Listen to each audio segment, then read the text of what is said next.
Aunt Jenny says a cat draws a breath from a sleeping child. Oh, Aunt Jenny talks too much. Papa, please, we get you the account book now and the money. I'm ready, Mama. It sure looks like a lot of money when they pay you in silver dollars. It's not a lot, not the way Papa works. First for the landlord, Mama. Now for the landlord. For the landlord. Next for the grocer. For the grocer. For the grocer. Money for shoes this week, Mama. Catherine's shoes to be half sold. For Catherine's shoes. Teacher says I need a new notebook, Mama. Yeah, how much it will be? A dime. For the notebook, then. Here, you don't lose it, Christine. I'll keep it in my handkerchief, Mama. Yeah, you watch out now when you blow your nose. Is all, Mama? Yeah. Yeah, it's all for this week. It's good.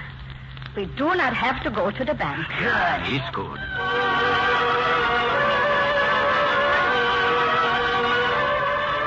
We did not live entirely by ourselves in our house in Larkin Street. To help with expenses, Mama took in a boarder. His name was Mr. Hyde. He was an Englishman, an actor.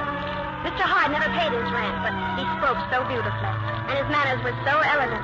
Once a week after supper dishes, he would join the family around the kitchen table and read aloud to us from one of his books. Here, Niels. Mr. Hyde is going Yes, from Two Cities Children. Tonight, Mr. Hyde says he finishes the story, maybe. Such a beautiful story. But sad. I like sad stories. If we are all ready, Mrs. Henson. Yeah, Mr. Hyde. We all ready? Thank you. In the black prison of the conciergerie, the doomed of the day awaited their fate. They were in number as the weeks of the year.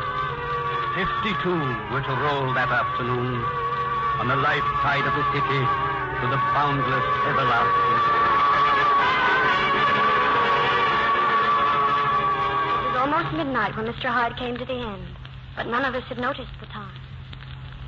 It is a far, far better thing I do than I have ever done. It is a far, far better rest I go to than I have ever known. The end. Yeah, it's a good story.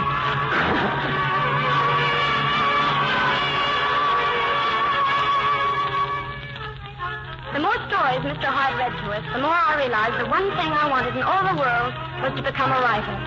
I did write a story once about Uncle Chris, but our teacher said it wasn't nice to write like that about a member of one's family.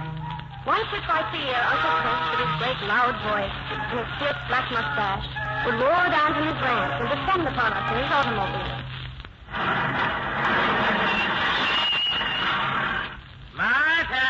Look! Sarah! Hey! Nobody home? I said there's nobody home. What is it? You do not hear me calling? I do not call loud enough.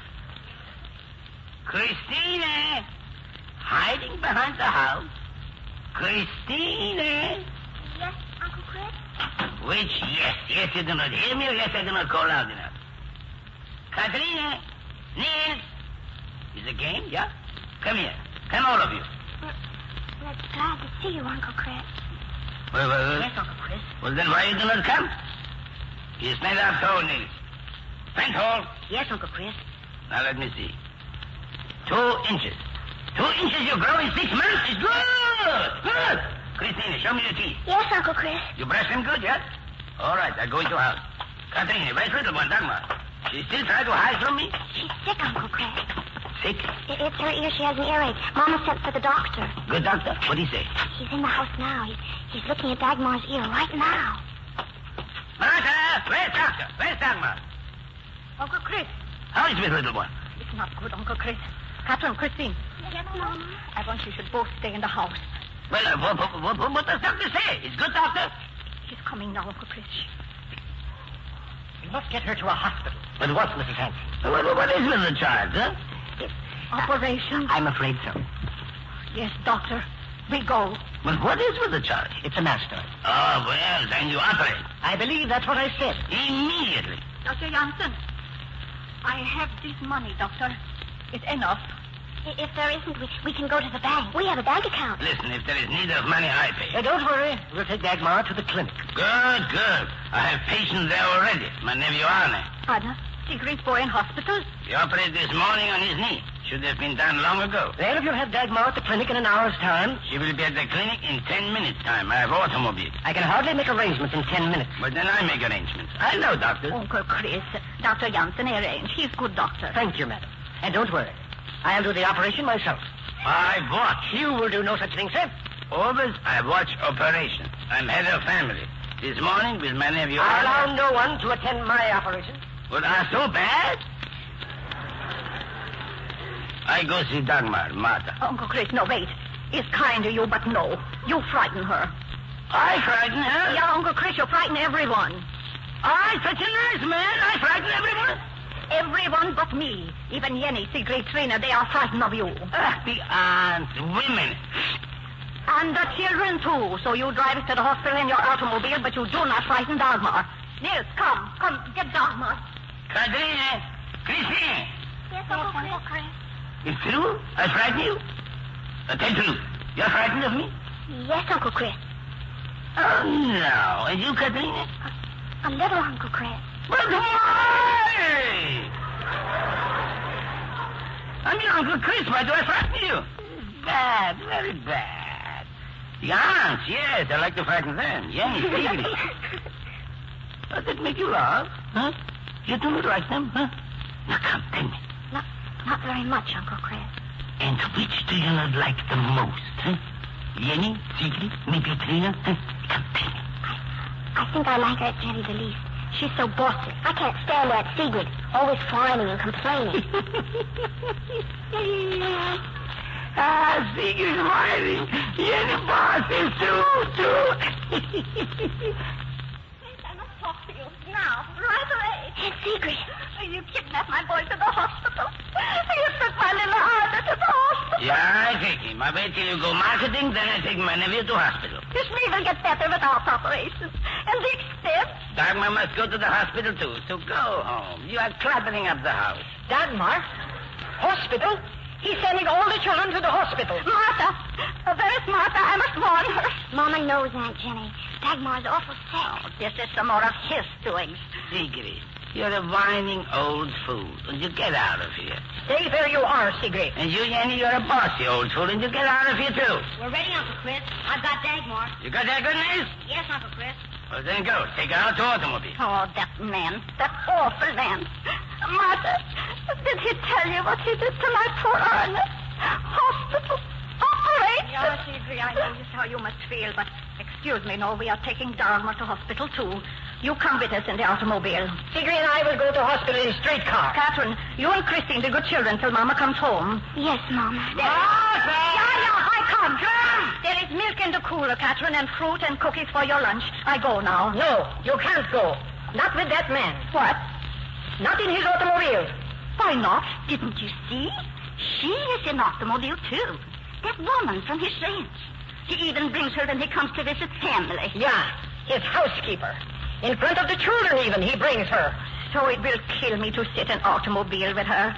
I have seen her. She looks nice woman. Yeah, I come back, girls. I come back soon I can.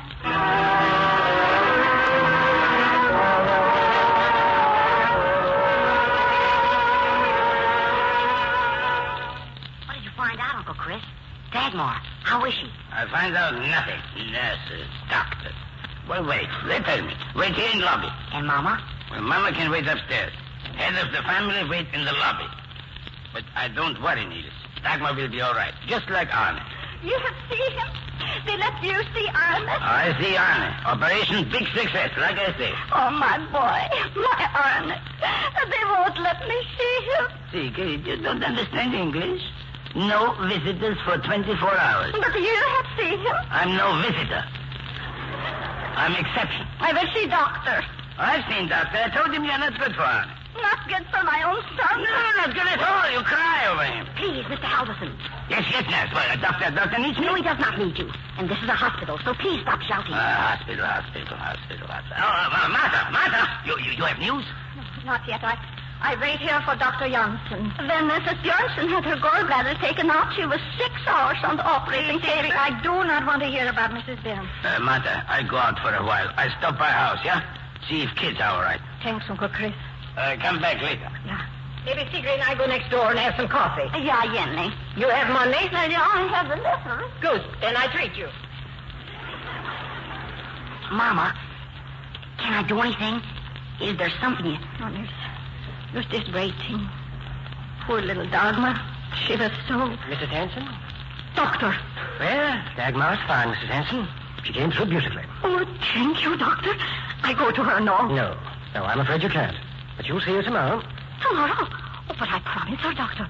He will be frightened if I do not keep my promise. For the first 24 hours, clinic patients are not permitted to have visitors. The ward must be kept very quiet. Oh, but I would not make a sound. I'm sorry, Mrs. Hanson. Tomorrow. It's too long to wait. Tomorrow. I promise her. What can I tell Papa tonight?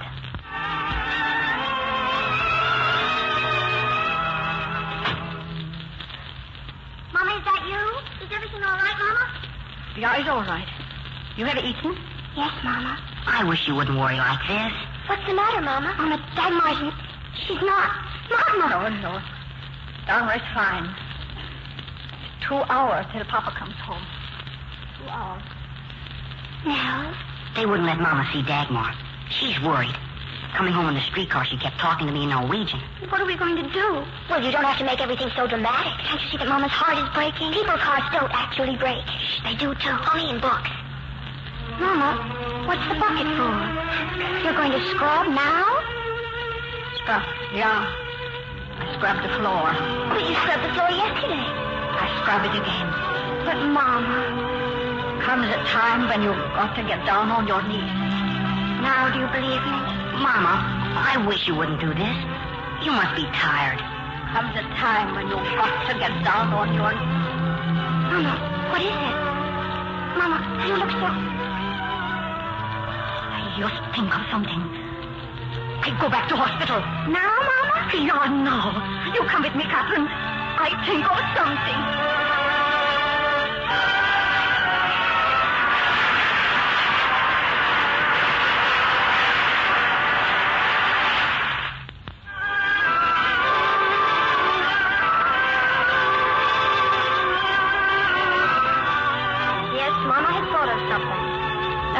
She'd seen a woman scrubbing the hospital floors.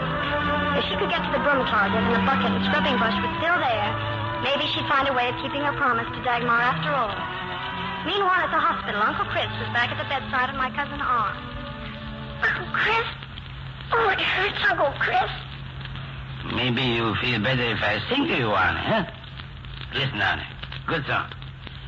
10,000 streets went through the weeds in the Battle of Copenhagen.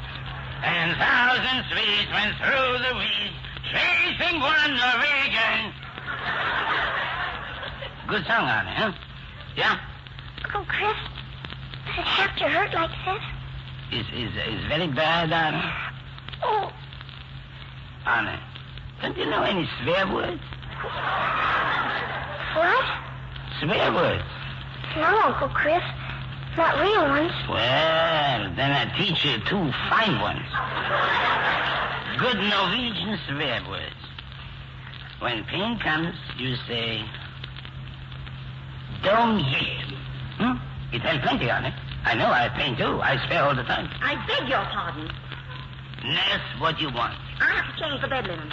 And I heard what you said. Change bed linen and you hear some more. Honest. Don't ye. Just like that. But only if it's pain very bad. Yes, Uncle Chris. Would you like to sing some more? I don't mind. But maybe something a little quieter. Oh, sure. What are you doing? Drink whiskey. You want some? You terrible man. Swear words and whiskey. I've a good mind to call the head nurse. Yeah, you call her. Maybe she like drink. On a quiet song. Quiet. Ni left as laughed along. Good. It helps, huh? He's good, Uncle Chris. He's good. Now, you try sleep, Arnie, huh? Sleep. Yeah.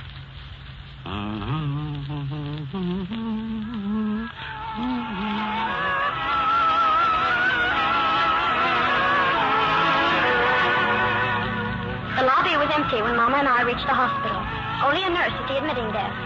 She was busy writing, and Mama slipped past her before she even looked up. I saw Mama disappear down the corridor.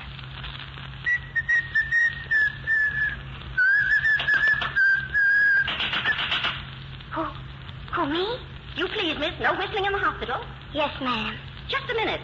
Wasn't someone with you just now? Where'd she go? I don't know. We were just happened to walk in together. I think maybe she works here. She was just... Good evening. Good evening. It's all right. I scrub floors now. Oh, you must be the new scrub lady. Floors need cleaning. They certainly do. Go right ahead. Stop wherever you want. Oh, thank you. It was many weeks before Mama ever spoke of how she found Dagmar that night.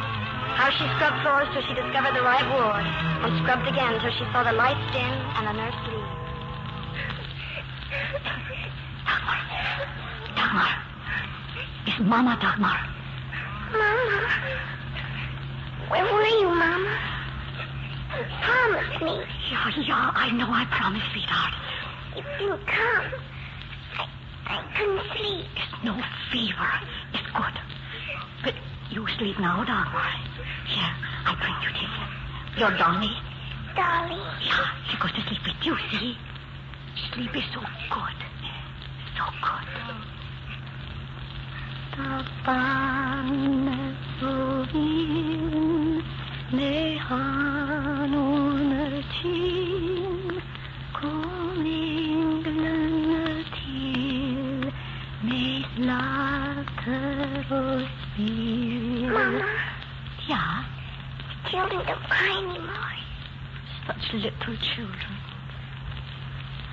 Da Bagnus stooteren over. Du smiler så vackert. Du små när du sover. När du sover.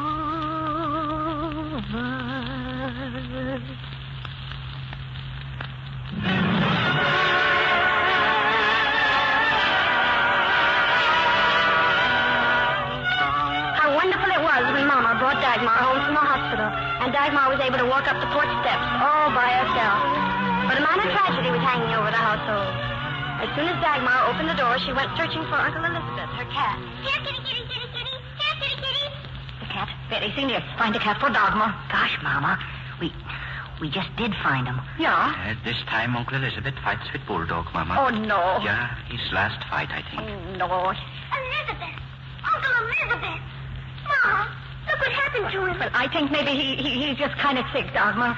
Sick? He looks awful. Oh, Dagmar, sweetheart, would it not be better for poor Uncle Elizabeth to go quietly to sleep? And he never wake up again? I think he will die anyway. Mama can make him well. Mama can do everything. Please make him well, Mama. Please. We see. Let us see how he gets through tonight. Where's Nils? I want him I sent Nils to drugstore, Martha. I get something for Uncle Elizabeth. Chloroform, maybe. Chloroform? It's best thing to do, Martha. Yeah, but such a sad homecoming for Dagmar. Mama! Yeah, Christine. We just saw Mr. Hyde on the street. With his suitcases, Mama. Suitcases? Mr. He Hyde? gave me this envelope, Mama. It's for you. Lars. His check. Check to Mrs. Lars Hansen, $130. All of his back rent. Well, let me see. Oh, isn't wonderful. Now we pay Doctor everything. And you can buy your new coat. Your warm coat. Yeah.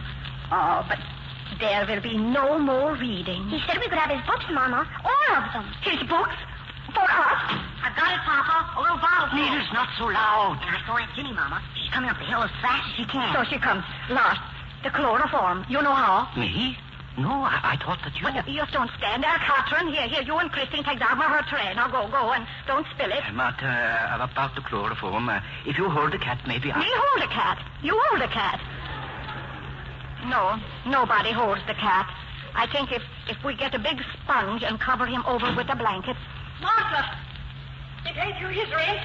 Mr. Hyde? Jenny! Yeah, sure, he pay rent. How? How did he pay his rent? A check? You run up the hill just to ask me this, Jenny. Sure, a check, yeah. I thought so. He was at Mr. Kruger's today having his lunch.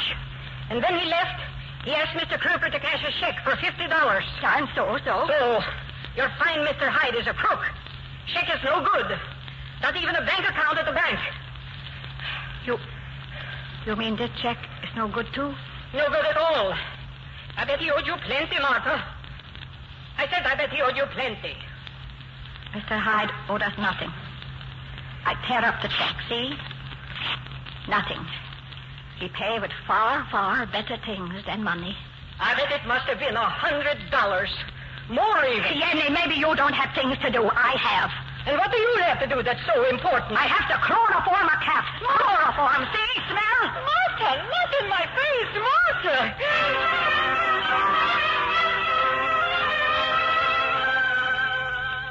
The next morning, even before breakfast, poor little Dagmar was downstairs looking for her cat. Elizabeth? How is he, Mama? How's Elizabeth? Dagmar, downstairs so early. Is Uncle Elizabeth all better, Mama? Dagmar, there is something I must tell you, sweetheart. I want to see Uncle Elizabeth. Dagmar. Oh, good morning, my darling Elizabeth. Are you still asleep? Sleepy old kitty. Lars, do something. Tell her. But, Martha... Hey, what a funny smell. Just like it was in the hospital. Dagmar, put the cat down. Put him... Papa, his tail. Hanging down from the blanket. His tail, it's moving. Dagmar, let me see that cat. What's the matter, Mama? He's switching his tail just like he always does. Give him to me. Uncle Elizabeth, speak to me. Lars, it's a miracle. I knew you'd make him well, Mama. But, Dagmar, I didn't. Papa and I... Catherine and Nell. No, but Mama did. I'm thinking, Martha, you didn't give that cat enough chloroform. You just give him a good night's sleep. But, Lars, we must tell her. It's not good to let her grow up believing I can fix everything. Maybe best thing in the world for her to believe. Yeah, Martha, I know exactly how she feels. Now I realize that the weeks and months went by too fast while we were growing up and learning. Remember my graduation, the most important night of my life. Not only did I have a lead in our graduation play, but Mama and Papa gave me the present I'd set my heart on. But I didn't have to go to that old strike meeting. Pop could only come and see me graduate. You don't care about anything.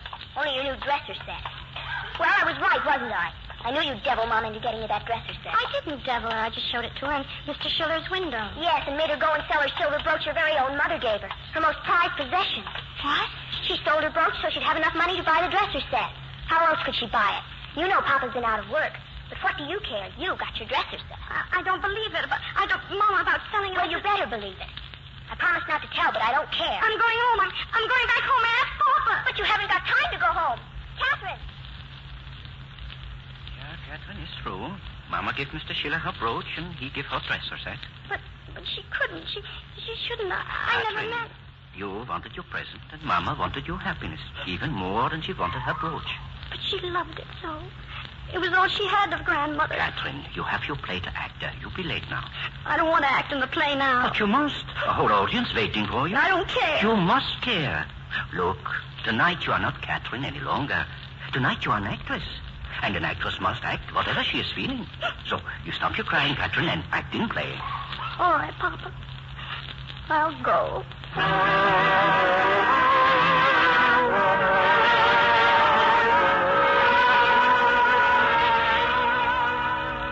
Mama? Well, how was graduation? Where are the children? Kristen is putting Dagmar to bed. Nurse and Catherine come home later, they say. Well, sit down. I have coffee already. Lars, I'm worried about Catherine. She was not good in the play tonight. Was not like Catherine. Martha, after you leave, Catherine found out about your brooch. My brooch? But how? Who told her? I did, Mama. Christine, why? Why did you tell her? Because I hated the way she was acting about that old dresser set. So smug. It's no excuse. You make her unhappy. You make her not good in the play. Well, she made you unhappy giving up your brooch for herself. It's not for you to judge. I choose to give my brooch. Christine is the stubborn one. Hey, Mama, we're home. What happened at your meeting, Papa? We go back to work tomorrow morning. Gee, that's fine, isn't it, Mama? Yeah, it's good. Catherine. Here's your brooch, Mama. I'm sorry I was so bad in the play. Here, we went to Mr. Schiller's house. He didn't want to give the brooch back, but Catherine begged and begged. And the dresser set? She give that back? Yes. It was awful hard for her to do, Mama. Nils is the kind one. Catherine, come in here. Yes, Mama. The brooch. Here, you put this on, Catherine. No, it's yours. It's your graduation present. I put it on for you. There. Oh, where I always. I'll keep it forever. Christine should not have told you. I'm glad she did now. I am glad, too. Catherine, wait. Here. Also for you. For me? Coffee? Yeah, Catherine? Yeah. No, wait.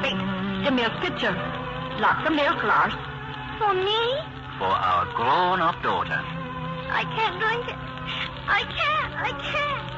Catherine is the dramatic one. Yeah. It's too bad. Her first cup of coffee and she doesn't drink it. You drink it, Lars. We do not want to waste it. And you, Martha, you are the practical one. Yeah, practical. Lars, I think maybe the children turn out all right. Yeah. She is good.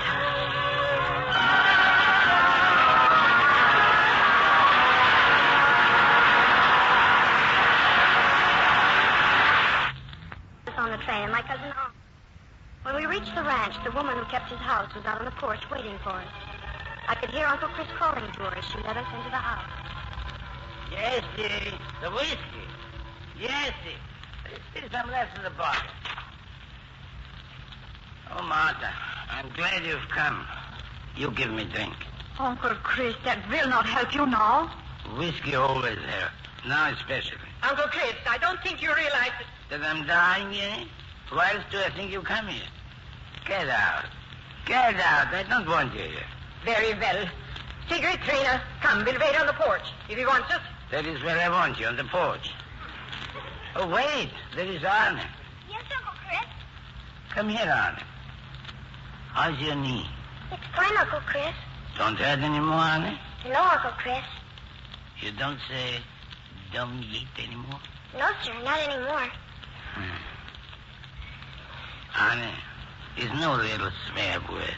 Means in Norwegian, stupid old goat. Arne, you walk good? Let me see. Walk around the room. Like this, Uncle Chris? Fast. Yeah, it's good. Oh, Uncle Chris, Anna has always been so fond of you. I tell you all to get out now. Except Martha. Martha and Katerina. She and I have secrets. You remember Katerina? Yes, Uncle Chris. Martha, give me a bottle. There on table. No, Uncle Chris. Well, we cannot waste what is left in the bottle. Who will drink it when I'm dead? Come, give it to me. All right, one drink. Give me. Martha? Yeah. You sell this ranch. Give money to Jessie. Jessie?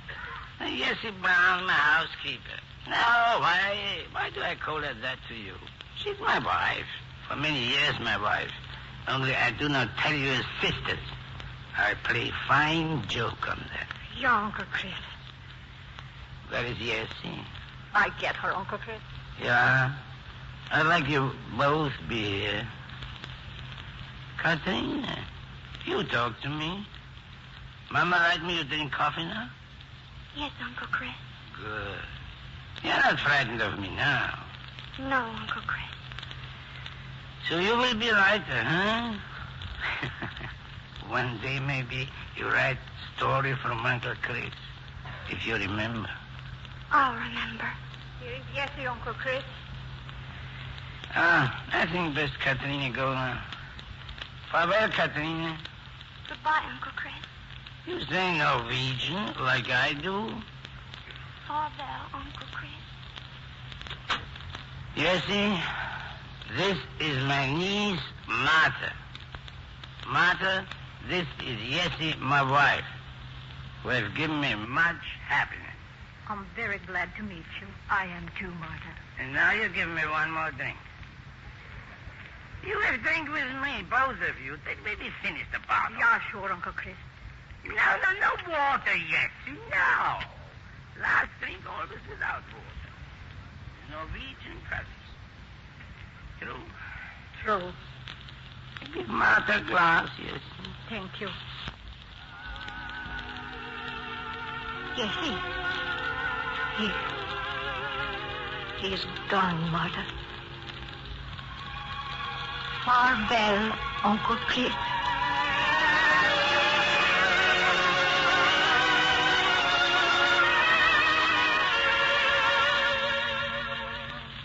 Here she comes. Here comes Martha. I was just telling Trina and Sigrid, all this expense and fuss, waiting for a wicked old man to die of the DTs. No more waiting, Jenny. Uncle Chris is gone. Huh? Did he say anything about the will? There is no will. Well, then, that means, since we're his nearest relative... There is no money either, Jenny. How do you know? He told me, Sigrid. And yes, he gave me this little book. It's an account of how he spent his money. Bills from a saloon. No, Jenny, no. No, I read it to you. You know how Uncle Chris was lame, how he walked always with limp. But his one thought, lame people. I read you the last page. Joseph Spinelli, 4-year-old, tubercular left leg, $337.18. Walks now. Esther Jensen, 9-year, club foot, $217.50. Walks now.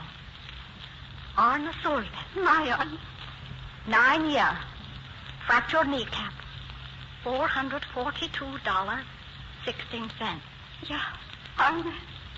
It does not tell in the book the end about Arne. I like to write walks now. Yeah. Or maybe even runs. Yeah? So, it's finished. Was good? Yeah, was good. You may go in and see him now if you want. Oh, yes, see. Maybe you all never meet Uncle Chris' wife, Mrs. Halverson, my sister's. His wife? Yeah, it's true. Oh, how do you do? Yessie, I am Jenny. I go in and wash the dishes. How's that? Thank you. Yessie, you like to come to San Francisco for a little? I like to have you. We got plenty room. Thank you, Martha. Maybe I will. Catherine, you come in and see him. See him? You mean... Yeah, I like to see him, Catherine. He looks happy. I like you to know what death looks like. Then you're not frightened of it ever. Will you come with me? Yeah, sure. I come.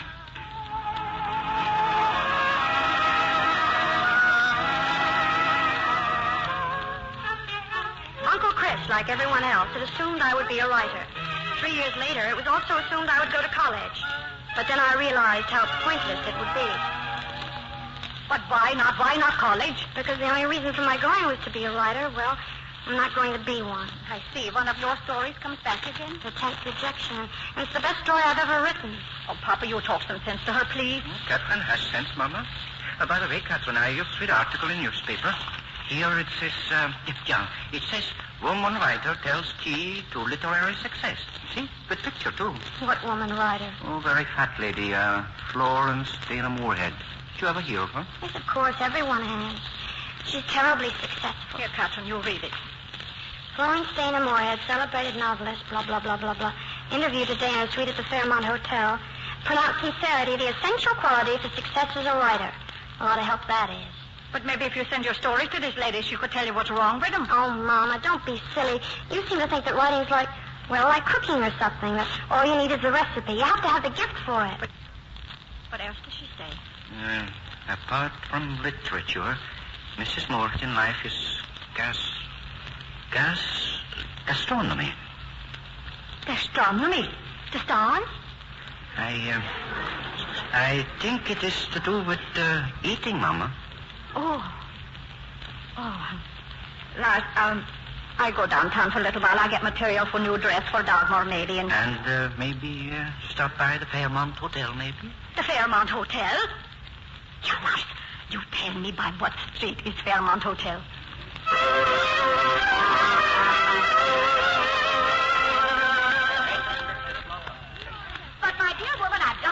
I never read unpublished stories. So far as your daughter is concerned, I could talk to you for 1-2 minutes, Miss Moorhead. No, I'm sorry. And I wish the newspaper had never printed that interview. The paper said you like to collect recipes for eating. Well, yes. Yes, I do. Well, I, too, am interested in gastronomy. I'm a good cook. Oh? I have special recipe for chotbola. My mother gives me. She was best cook I ever knew. Chotbola, Never have I told this recipe to anyone. But if you let me talk to you, I tell it to you. Your daughter, She wants to write, you say? Yeah, I bring her stories. Here, Miss Moorhead, I bring 12 of them. 12?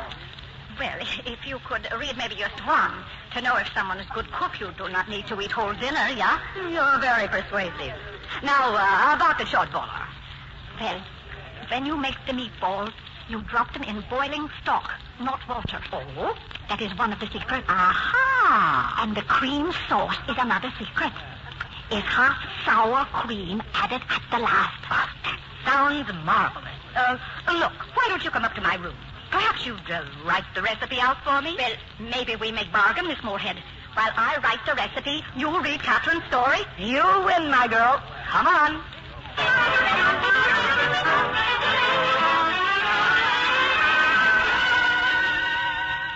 You did what, Mama? You brought her my stories? Florence Dana Moorhead? Yeah, she read 5 of them, Catherine. I was 2 hours with her.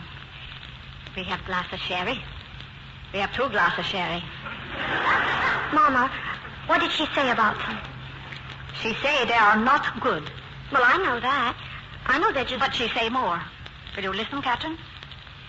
She say you write now only because of what you have read in other books. She say you must write about things you know. And then you have written story that is real and true. You send it to someone whose name she give me. It's her agent. Here, I write it down. No, it's recipe for goulash as her grandmother make it. Yeah, here, his name and address. But, Mama, I haven't been anywhere or seen anything. Well, you could write about San Francisco, maybe. Or even better, about Papa.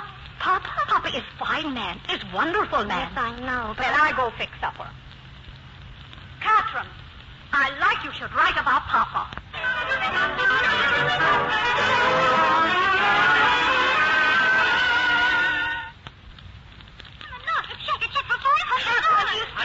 Kristen, look. Oh, no. $500.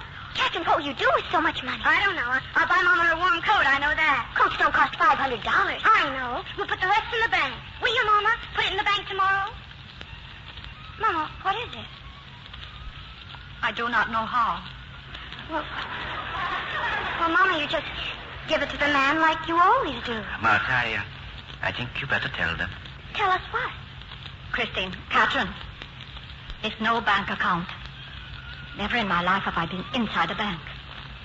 But you always told me, you always said... Yeah, I know, but I tell lies.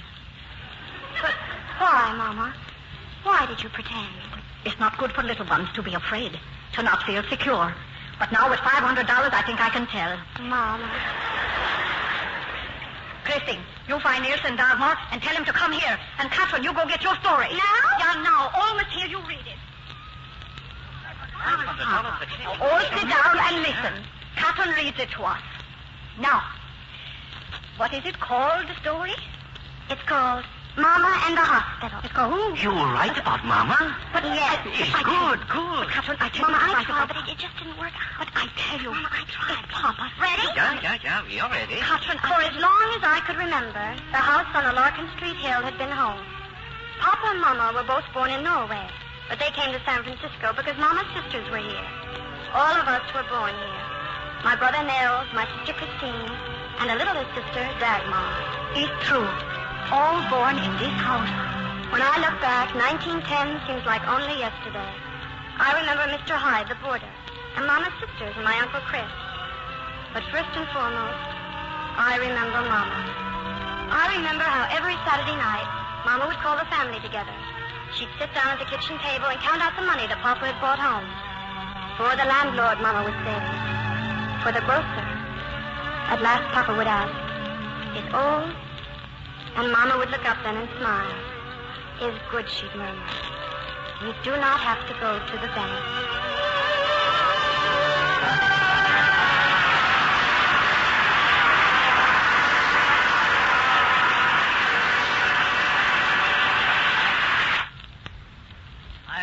Now we'll always remember, I remember Mama, and the three stars who made this evening such a success. Here they are, Irene Dunn, Barbara Bel Geddes, and Oscar Homolka.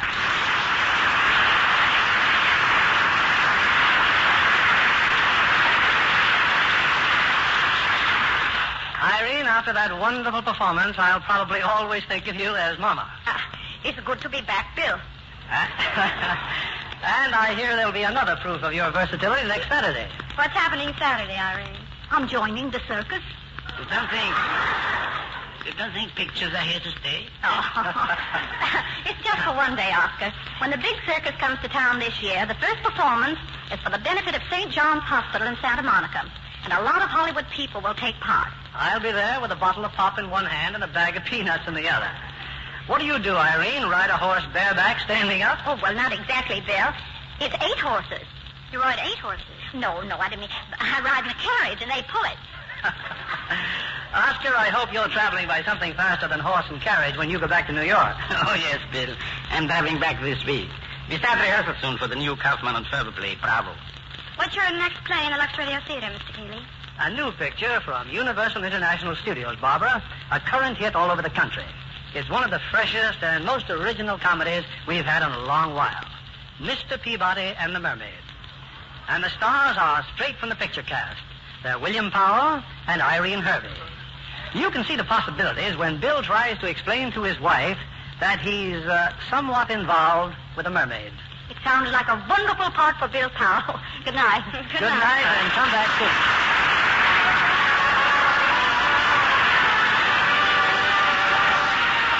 Brothers Company, the makers of Lux Flakes, join me in inviting you to be with us again next Monday night when the Lux Radio Theater presents William Powell and Irene Hervey in Mr. Peabody and the Mermaid.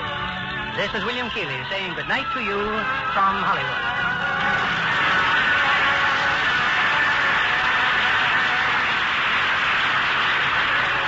Barbara Bel Geddes will soon be seen co-starring with James Mason in the Enterprise picture Caught. Heard in our cast tonight were Hope Landon as Jenny, Edith Evanson as Sigrid, and Bill Johnstone as Papa.